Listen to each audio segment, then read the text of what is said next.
राधे राधे दोस्तों, आप सभी का स्वागत है मेरे चैनल भक्ति मार्ग पर। आज हम जानेंगे वानर राज बाली ने कैसे लिए अपनी मृत्यु का बदला। वानर राज बाली किष्किंधा का राजा और सुग्रीव का बड़ा भाई था। बाली का विवाह वानर वैद्यराज सुषेण की पुत्री तारा के साथ संपन्न हुआ था। तारा एक अप्सरा थी। बाली के पिता का नाम वानर श्रेष्ठ रक्ष था। बाली के धर्मपिता देवराज इंद्र थे। बाली का एक पुत्र था जिसका नाम अंगद था। बाली गदा और मल्ल युद्ध में पारंगत था। उसमें उड़ने की शक्ति भी थी। धरती पर उसे सबसे शक्तिशाली माना जाता था। रामायण के अनुसार बाली को उसके धर्मपिता इंद्र से एक स्वर्ण हार प्राप्त हुआ था। इस हार की शक्ति अजीब थी। इस हार को ब्रह्मा ने मंत्रयुक्त करके यह वरदान दिया था कि इसको पहनकर बाली जब भी रणभूमि में अपने दुश्मन का सामना करेगा तो उसके दुश्मन की आदि शक्ति क्षीण हो जाएगी और यह आदि शक्ति बाली को प्राप्त हो जाएगी। इस कारण से बाली लगभग अजेय था। बाली ने अपनी शक्ति के बल पर दुदुम्भी, मायावी और रावण को परास्त कर दिया था। बाली ने अपने भाई सुग्रीव की पत्नी को हड़प कर उसको बलपूर्वक अपने राज्य से बाहर निकाल दिया था। हनुमान जी ने सुग्रीव को प्रभु श्री राम से मिलाया। सुग्रीव ने अपनी पीड़ा बताई और फिर श्री राम ने बाली को छुपकर तब तीर से मार दिया, जबकि बाली और सुग्रीव में मल्ल युद्ध चल रहा था। चूंकि प्रभु श्री राम ने कोई अपराध नहीं किया था, लेकिन फिर भी बाली के मन में यह दंश था कि उन्होंने मुझे छुपकर मारा।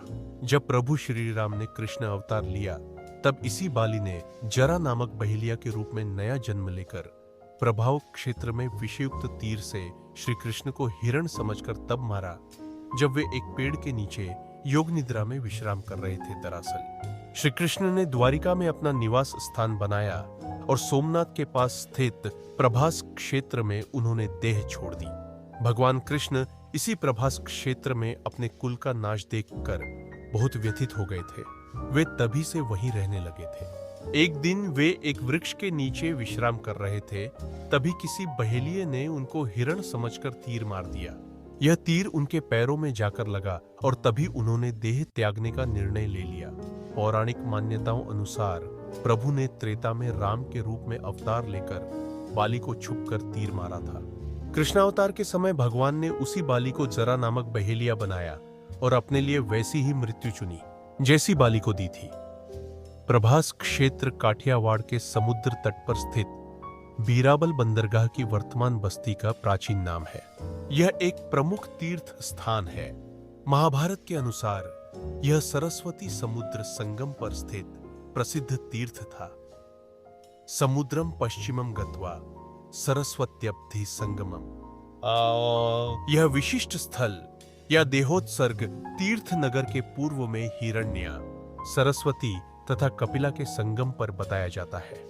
इसे प्राची त्रिवेणी भी कहते हैं। इसे भालका तीर्थ भी कहते हैं। 5 वर्ष की असहनीय पीड़ा के बाद उस भील जरा को एहसास हो गया कि उसने किसी आम आदमी को नहीं मारा, बल्कि मानव की देह धारण करके पृथ्वी पर आए। साक्षात भगवान की देह अपने तीर से छीन ली है।